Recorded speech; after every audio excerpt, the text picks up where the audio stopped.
තමන් දරුවන් දෙදෙනෙකුට අමානුෂික ලෙස පහර දුන් පුද්ගලයා පැය 24ක් ඇතුළත අත්අඩංගුවට.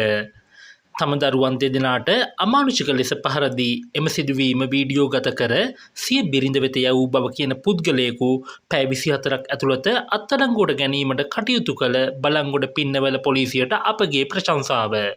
බලංගොඩ පින්නවල ප්‍රදේශයේ පදිංචි මවක් තම අවුරුදු 7ක පුත්‍රයා සහ අවුරුදු 4ක දියණිය පියාගේ රැකවරණය යටතේ තබා විදේශගතව රැකියාවක නිරතව සිට ඇති බව සඳහන් වෙනවා.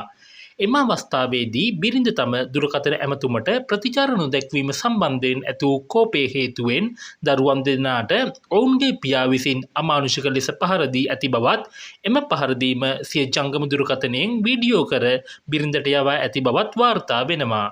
අදාළ පහර දීමේ වීඩියෝව සමාජ මාධ්‍ය ඔස්සේ වේගයෙන් පැතිර යාමත් සමග දැඩි කම්පනයක් සහ මහජන විරෝධයක් ඇති වූ අතර 19 වෙනි බදාදා සැකකරු පින්නවල පොලිසිය විසින් අත්අඩංගුවටගෙන තිබෙනවා. අත්අඩංගුවටගත් සැකකරු බලංගොඩ පින්නවල පොලිස් බර ප්‍රදේශයේ පදිංචි 26 හැවිරිදි පුද්ගලයෙකු බව සඳහන් වෙනවා. පහර දීමකට ලක් වූ අවුරුදු 4ක දැරිය සහ අවුරුදු 7ක පිරිමි දරුවා වෛද්‍ය පරීක්ෂණ සහ ප්‍රතිකාර සඳහා බලංගොඩ රෝහලට ඇතුළත් කර තිබෙනවා.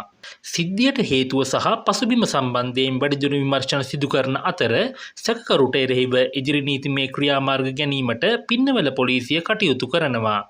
දරුවන්ට සිදු කරන කිසිදු ආකාරයක හිංසනයක් කිසිසේත්ම සාධාරණීකරණය කළ නොහැකි. මෙවැනි අමානුෂික ක්‍රියාවන්ට එරෙහිව නීතිය උපරිමයෙන් ක්‍රියාත්මක කර දරුවන්ගේ ආරක්ෂාව තහවුරු කිරීමට සහ වරදකරුට දැඩි දඬුවම් ලබා දීමට කටයුතු කළ යුතුයි. දරුවන් ආරක්ෂා කිරීම ඔබ අප සැමගේත්ම වගකීමකි.